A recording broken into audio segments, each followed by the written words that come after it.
नमस्कार, जनमानस योजना में आपका स्वागत है। मैं हूं अमलेंदु भूषण खां। द्वारका एक्सप्रेसवे, जिसे भारत का सर्वप्रथम first grade separated urban expressway के नाम से जाना जाता है। 29 किलोमीटर लंबे इस एक्सप्रेसवे की खासियत यह है कि दिल्ली की जो आबादी है, दिल्ली में जो कंजेशन है या गुड़गांव हरियाणा में जो कंजेशन है, उसको इस एक्सप्रेस के बन जाने के बाद, चालू हो जाने के बाद कंजेशन कम हो जाएगा।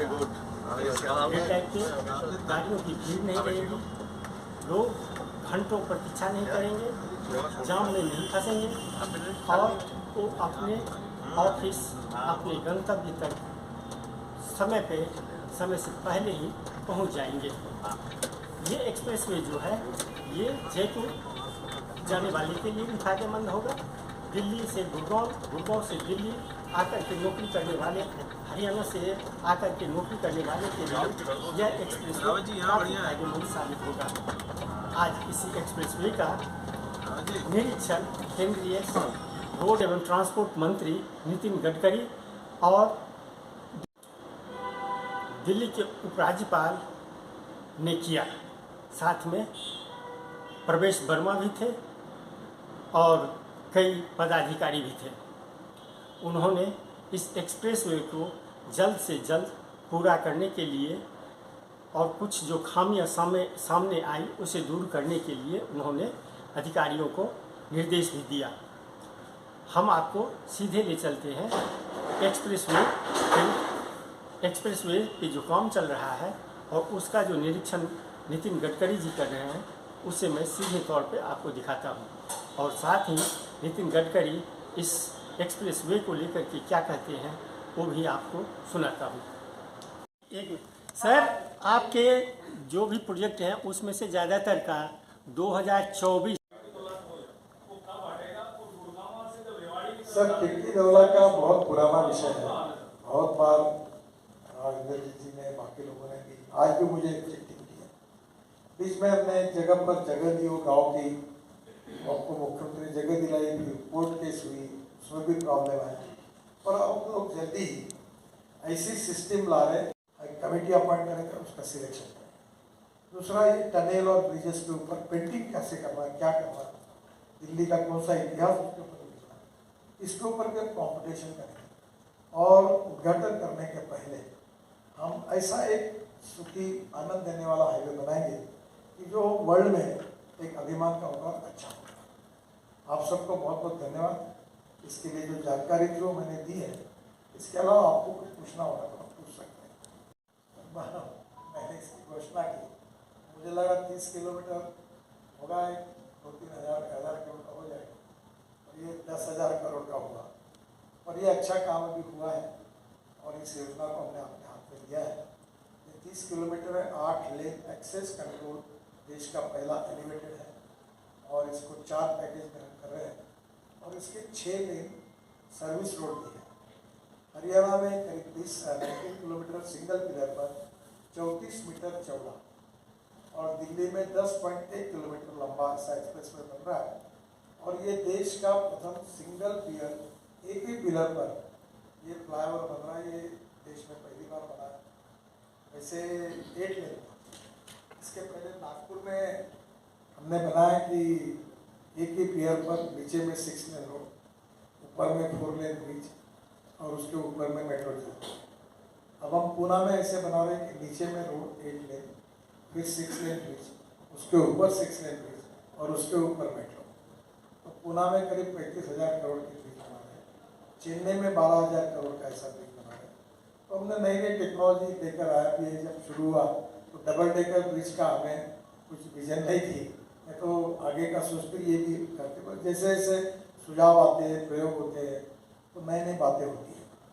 ये जो एक्सप्रेसवे है, इसके लिए 500 करोड़ रुपए खर्च करके 60 एकड़ जमीन खरीदी की गई है।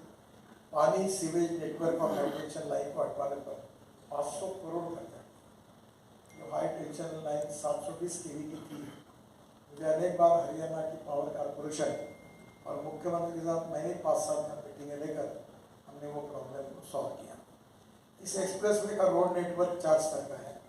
टनल भी है, अंडरपास भी है, ग्रेड रोड भी है, एलिवेटेड रोड और फ्लाईओवर के ऊपर फ्लाईओवर ये भी है। एक्सप्रेसवे के दोनों तरफ 3 लेन सर्विस रोड बनाई जा रही है, 8 लेन मेन कैरेज वे और 6 लेन सर्विस रोड, ये 14 लेन अवेलेबल होगी। इसके साथ साथ दिल्ली में 3.6 किलोमीटर देश की सबसे बड़ी चौड़ी यानी 8 लेन की टनल, अभी आप हमारे साथ आए थे, जो टनल हमने देखी उसका करीब 65-70% काम पूरा हुआ है, जो T3 तक जाएगी। तो ये 8 लेन टनल बनाई जा रही पहली बार। इसमें हरियाणा और पश्चिम दिल्ली के लोगों को इंदिरा गांधी एयरपोर्ट पर डायरेक्ट कनेक्टिविटी मिल जाएगी और काफ़ी सुविधा होगी जाने और आने की। बहुत बड़ा फायदा हरियाणा और दिल्ली के लोगों को इसके कारण होगा। हरियाणा में ये एक्सप्रेसवे पटौदी रोड में हरसुर के पास और फरूख नगर स्टेट हाईवे जो है में बसे के पास इंटरसेक्ट करेगा। हमने हरियाणा को जोड़ने वाले रोड भी इसमें अच्छे बनाए हैं।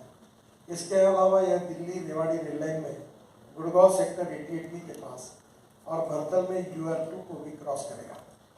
एक्सप्रेस को गुड़गांव के सेक्टर 88, 83, 84, 90 और 113 से होते हुए द्वारका सेक्टर 21 के साथ ग्लोबल सिटी से जोड़ा जाएगा। इस पूरे एक्सप्रेसवे में इंटेलिजेंट ट्रांसपोर्ट सिस्टम IT सुविधा होगी। साउथ दिल्ली को द्वारका एक्सप्रेसवे से जोड़ने के लिए टनल का निर्माण शीघ्र ही शुरू होगा, जो बहुत इम्पोर्टेंट है। जिससे ये जो दिल्ली गुड़गांव के रोड पर आज जो ट्रैफिक है 3 लाख TCO तक है, उसमें काफ़ी सुविधा होगी। इस द्वारका एक्सप्रेसवे के निर्माण में 2 लाख मेट्रिक टन स्टील का उपयोग हो रहा है, जो एफएल टावर बना है स्टील का उससे 30 गुना अधिक है। एक्सप्रेसवे के निर्माण में 20 लाख घनमीटर कंक्रीट का उपयोग किया जा रहा है, जो बुर्ज खलीफा में इस्तेमाल होने वाले कंक्रीट से 6 गुना अधिक है। देश में पहली बार एक्सप्रेसवे में 12,000 वृक्षों को हमने ट्रांसप्लांट किया, हमने काटा नहीं। हम वृक्षों की रक्षा करना चाहते हैं, इन्वायरमेंट को प्रोटेक्ट करना चाहते हैं। दिल्ली गुड़गांव के बीच प्रतिदिन वाहनों की भारी दबाव रहा है और ट्रैफिक जाम के प्रॉब्लम के कारण ये पूरी समस्या ये हरियाणा और दिल्ली दोनों प्रदेश के लिए ये काफ़ी सुविधा का होगा। दिल्ली में पैकेज 1 दिल्ली में महिलापुर के शिव मूर्ति से विजय पासन तक 6 किलोमीटर करीब 2600 करोड़, 60% काम पूरा हुआ है। बीजवासन आरोबी से गुरुग्राम के दिल्ली हरियाणा सीमा तक 4.2 किलोमीटर, ये 2100 करोड़ का 82% काम पूरा हुआ है। गुरुग्राम से दिल्ली हरियाणा सीमा से बनाए आरोबी तक ये 10.2 किलोमीटर, ये करीब 2300 करोड़ का काम 93% पूरा हुआ है। और बसे आरोबी के से खेरकी दौला ग्लोबल लिंक इंटरचेंज तक 8.7 किलोमीटर 2000 करोड़ का ये 99% काम पूरा हुआ है। हम जल्दी इसको पूरा करके देश के प्रधानमंत्री के हाथों से इसका इनॉग्रेशन करेंगे और जब तक इसको छोटी मोटी कनेक्टिविटी जो होगी उसको हम जोड़ने की कोशिश करेंगे। दिल्ली के लिए ये 65,000 करोड़ के अलावा हम 3 ग्रीनफील्ड एक्सप्रेसवे बना रहे हैं, जो दिल्ली मुंबई जो इम्पोर्टेंट है, जिसको 16 से शुरू होता है, उसके डिटेल्स आप सबको मैंने पहले दिए हैं। दूसरा है दिल्ली देहरादून, जिसके ऊपर हम आप लोगों को लेके गए थे। दिल्ली से देहरादून 2 घंटे में, हरिद्वार 1.5 घंटे में, कटरा 6 घंटे में, अमृतसर 4 घंटे में, जयपुर 2 घंटे में और दिल्ली से श्रीनगर 8 घंटे में। तो एकदम दिल्ली के जो ट्रैफिक और जो GT रोड पर की परिस्थितियाँ थी उसमें काफ़ी सुधार होगा और इसका सबसे बड़ा फायदा टूरिज्म को होगा। अभी हमने पुराना ही रोड अच्छा किया है देहरादून का। मुझे मुख्यमंत्री जी ने बताया कि अब आने वाले टूरिस्ट की संख्या दुगनी होगी, नए रेस्टोरेंट खुलेंगे, रिसोर्ट खुलेंगे। दिल्ली कटरा एक्सप्रेस वे जो वैष्णो देवी को जा रहा और कटरा में बहुत बड़ा मल्टी मॉडल हब बना रहे हैं और ये भी बहुत इम्पोर्टेंट है। ये 727 किलोमीटर है और इस रोड से नया रोड बन रहा है, ग्रीन, यानी पुराने रोड को कहीं नहीं है। इसमें 58 किलोमीटर दूरी कम हो जाएगी और ये भी बहुत इम्पोर्टेंट है कि सिख समाज के प्रमुख धार्मिक स्थल स्वर्ण मंदिर कपूरथला जिले में सुल्तानपुर लोधी गुरुद्वारा, गोइंदवाल साहिब गुरुद्वारा, खडूर साहिब गुरुद्वारा, गुरुद्वारा दरबार साहिब तरनतारन जोड़ते हुए माता के दरबार वैष्णो देवी कटरा जुड़ेगा। ये 3 एक्सप्रेस हाईवे की कीमत 65,000 करोड़ मैंने जोड़ी नहीं है। तो एक प्रकार से दिल्ली देश का हार्ट है और उसको सभी दृष्टि से अच्छा करने की कोशिश आदरणीय प्रधानमंत्री मोदी जी के नेतृत्व में आप कर रहे हैं। उसमें इंफ्रास्ट्रक्चर में ये काम हुआ। स्थित राष्ट्रीय राजमार्ग संख्या 8 पर यातायात का दबाव कम हो जाएगा। द्वारका एक्सप्रेसवे परियोजना का निर्माण 4 चरणों में किया जा रहा है। पहला चरण, इस चरण का प्रारंभ NH8 पर स्थित शिव मूर्ति से होगा, जिसमें NH8 और द्वारका एक्सप्रेसवे के जंक्शन पर इंटरचेंज का प्रस्ताव है, जिससे कि यातायात का मुक्त प्रवाह संचलन फ्री फ्लो मूवमेंट होगा। तत्पश्चात 8 लेन सुरंग या shallow tunnel sector 21 Dwarka UER2 पर स्थित RUB तक का निर्माण किया जा रहा है। दूसरा चरण, इस चरण में द्वारका एक्सप्रेसवे का निर्माण RUB से दिल्ली हरियाणा बॉर्डर तक किया जा रहा है। इस चरण में द्वारका एक्सप्रेसवे द्वारका सेक्टर 21, 23 और नजफगढ़ को सुगम यातायात और बेहतर कनेक्टिविटी प्रदान करेगा। ये द्वारका सेक्टर 25 में बन रहे इंडिया इंटरनेशनल कन्वेंशन सेंटर को भी कनेक्टिविटी प्रदान करेगा, जिसमें international trade promotion activities, convention centres, conferences, exhibition और कॉर्पोरेट मीटिंग आदि जैसी गतिविधियां होंगी। तीसरा चरण, इस चरण का निर्माण दिल्ली हरियाणा बॉर्डर से बसई ROB तक किया जा रहा है। इस चरण में 8.5 किलोमीटर लंबे 8 लेन फ्लाईओवर का निर्माण किया जा रहा है।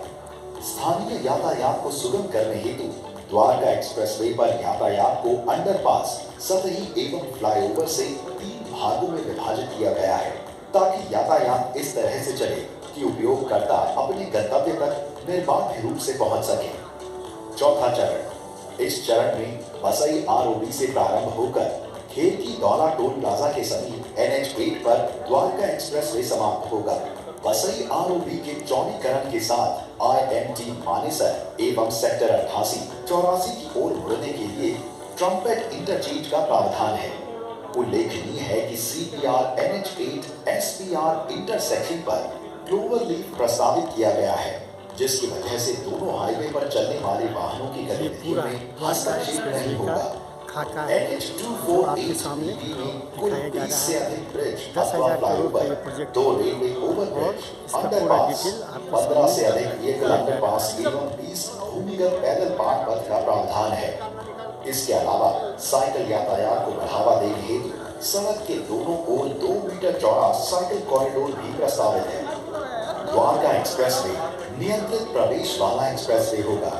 सुरक्षा के सभी बिंदुओं को ध्यान में रखते हुए एक्सप्रेसवे को स्मार्ट एक्सप्रेसवे के रूप में तैयार किया जाएगा, जिसमें मौसम, यातायात और एक्सप्रेसवे से जुड़ी जानकारियों के साथ दुर्घटना की स्थिति में यात्रियों को अलग अलग स्थानों पर सारी जानकारियां प्रदान की जाएंगी।